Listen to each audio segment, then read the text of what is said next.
देश की सबसे बड़ी बीमारी है बेरोजगारी।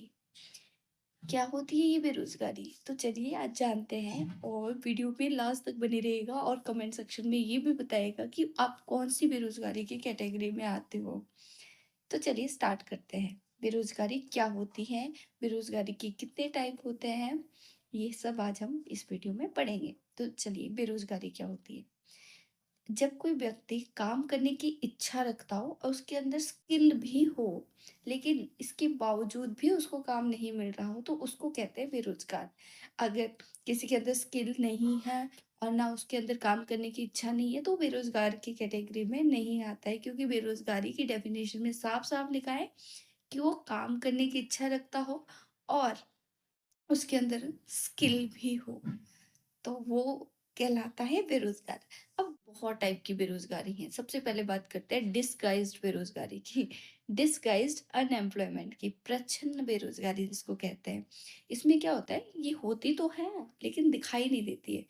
फॉर एग्जाम्पल कि एक खेत में हमें जरूरत है 2 बंदों की, हमने वहां लगा रखे 4 बंदे। अब इन 2 को निकाल भी दिया जाए तो हमारे प्रोडक्ट, हमारे उत्पादन में कोई फर्क नहीं पड़ेगा, तो उसको कहते हैं प्रच्छन्न बेरोजगारी।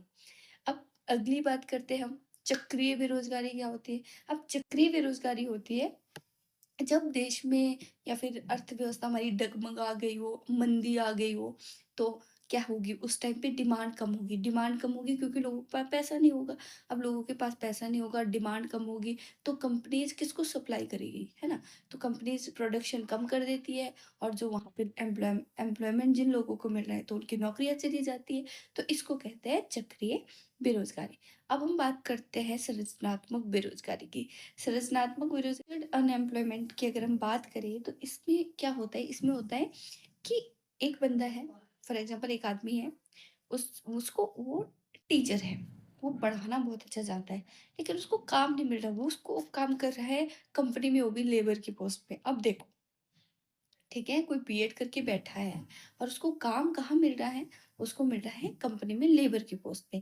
अब उसकी स्किल और उसका काम मैच नहीं कर रहा है, तो उसको कहते हैं संरचनात्मक बेरोजगारी। और अगली बेरोजगारी है सीजनल बेरोजगारी। नाम से पता चल रहा है सीजनल है, मौसमी बेरोजगारी है। कि अगर जैसे हमारे यहाँ, हमारे से हिमाचल में क्या होता है कि लहसुन का सीजन आता है तो उस टाइम पे लोगों को क्या मिलता है? रोजगार मिलता है।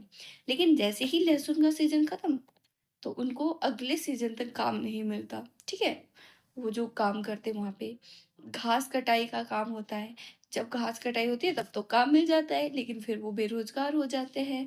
आइसक्रीम वाला है, अब आइसक्रीम वाला सर्दी में थोड़ी ना आइसक्रीम बेचेगा, वो गर्मी में उसका सीजन चलता है।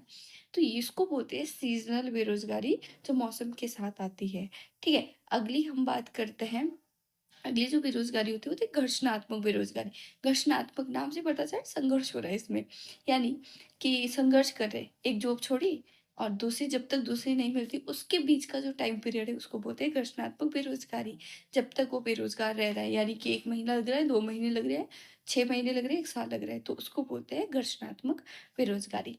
अगली बेरोजगारी अधूरी, अधूरा रोजगार जिसको हम बोल सकते हैं, यानी एक नॉर्मल जो है जिसको हम बोलते हैं कि प्रॉपर उसके पास रोज़गार है, वो 6 से 8 घंटे अगर वो काम कर रहा है, तो उसके बाद प्रॉपर रोज़गार है, उसको सैलरी मिल रही है उसकी, ठीक है? अगर किसी को इतने घंटे काम नहीं मिलता है या फिर उसके स्किल के अकॉर्डिंग उसको काम नहीं मिलता है, तो उसको कहते हैं अधूरी, अधूरा रोज़गार उसको कहते हैं। अगली बेरोज़गारी है तकनीकी बेरोज़गारी, टेक्निकल अनएम्प्लॉयमेंट, यानी फॉर एग्ज़ाम्पल मशीनें आ गई हैं मार्केट में, एआई, कितनी स्मार्ट वर्क करने वाली एआई टूल्स आ चुकी हैं। अब जहाँ पे एआई का पहले इंसान काम करते थे, जैसे ह्यूमन्स काम करते, वहाँ अब एआई काम करने लगा है, तो ऑब्वियसली वहाँ के जो रोज़गार, वहाँ पे जो लोग बेरोज़गार हो रहे हैं, वो तो गए काम से, उनको तो रोज़गार नहीं मिलेगा। तो इसको बोलते हैं टेक्निकल अनएम्प्लॉयमेंट। तो ये थे एम्प्लॉय अनएम्प्लॉयमेंट के कुछ टाइप्स। आई होप आपको समझ आ गया होगा और आपको ये भी समझ आ गया होगा कि आप कौन सी कैटेगरी में आते हो। तो मुझे कमेंट सेक्शन में ज़रूर बताइएगा कि आप अनएम्प्लॉयमेंट की कौन सी कैटेगरी में आते हो। Thank you so much for watching this video. Share करना बिल्कुल भी ना भूलिए। Thank you so much.